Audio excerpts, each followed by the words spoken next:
Howdy folks, it's Howie here.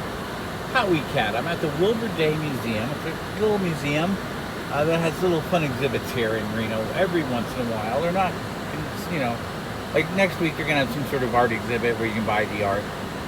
But they've had the big dragon exhibit that I did a video on. They had a comic book one I didn't do a video on. I missed the animation and the children's books, unfortunately, because of COVID.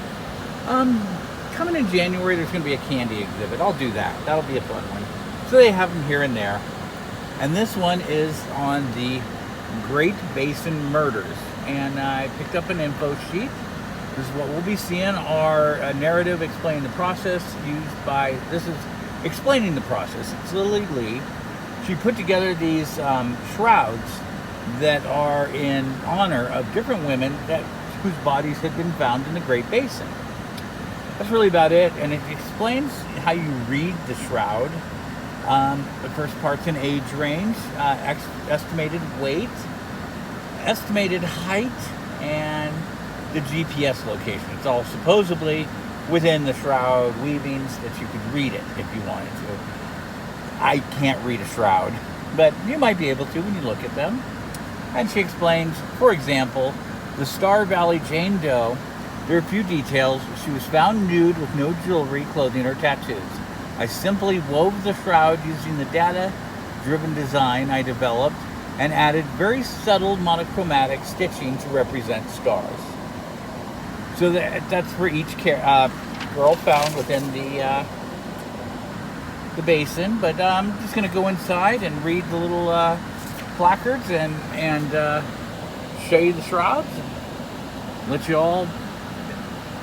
And if you want to hear about this paper or see it or whatever, I can certainly post it somewhere for you. All right, thanks a lot, folks. Okay, there's where the shroud was placed at the place where the victim was found. Let's take a look at the shroud while I read that for you. That's where they were found.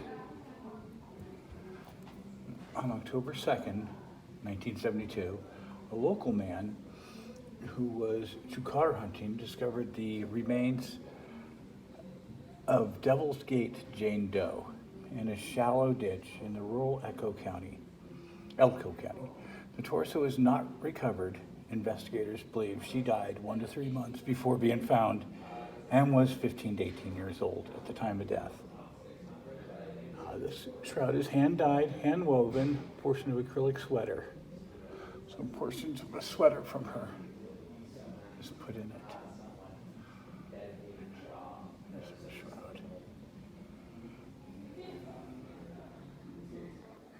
This is where her body was found. The shroud is sitting there. A photograph of the area.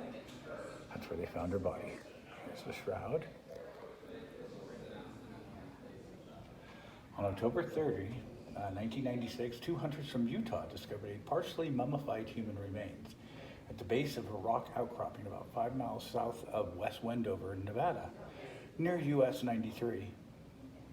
Alternate. She was later identified as Tina Cherie Snell, also known as Cindy Marie Souza, who was 33 at the time. And it is a hand-dyed, hand-woven cotton nylon polyester built in 2021. There we go. I see panties on it. I guess those are of significance. I don't know. Of course, there's where the body was found. And here is the shroud made to honor her. It's a little burnt and whatnot, right? I don't know what the story's going to be. On July 16, 1974, a tourist couple found the charred remains of a Thousand Springs Jane Doe in rural Elko County, off Highway 93. A red plastic fuel can was found near the body with fuel in it. However, a different kind of fuel had been used as an accelerant on the victim. Hand-woven cotton found burnt clothing mixed in. There's our shroud for her. There's where that body was found. There's the shroud, and here is the shroud. On August 15, 1997, A trucker's wife who was riding shotgun spotted the nude body of a woman along Highway 20 in Yukon, Idaho.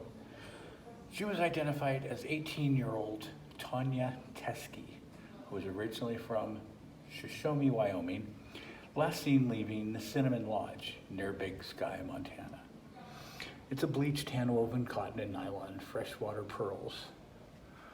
Here's little freshwater pearls. There you go. Of course, here we have the shroud placed where the body was found. Let's take a look at the shroud.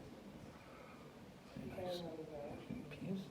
On March 1st, 1981, a motorist pulled off Jacks Valley Road outside of Carson City to photograph the mountains and discovered the body of Cora Carrillo down a 17-foot embankment.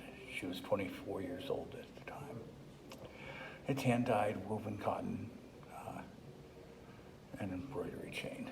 It's the style. There you go. And there is the shroud placed where the body was found. And here is her shroud. On November 16, 1993, a geologist from California pulled over off I-80 in rural Elko County to stretch his legs and discovered the body of Shafter Jane Doe. She was nude and in a cross-like position. Isotopic testing revealed that the victim spent the last 7 months of her life near Afton, Wyoming. It's hand-dyed, hand-woven cotton. The shroud of Jane Doe. Once again, there's a photograph of the shroud placed where the body was found. And here is the shroud created for this victim.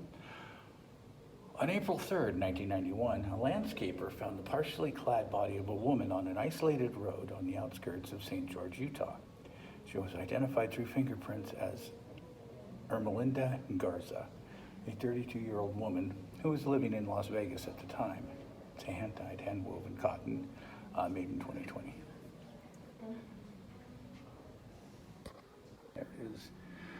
There is the shroud placed where the body was found. Here it is. It's got some clothing mixed into it, including some jeans apparently at the bottom. Interesting.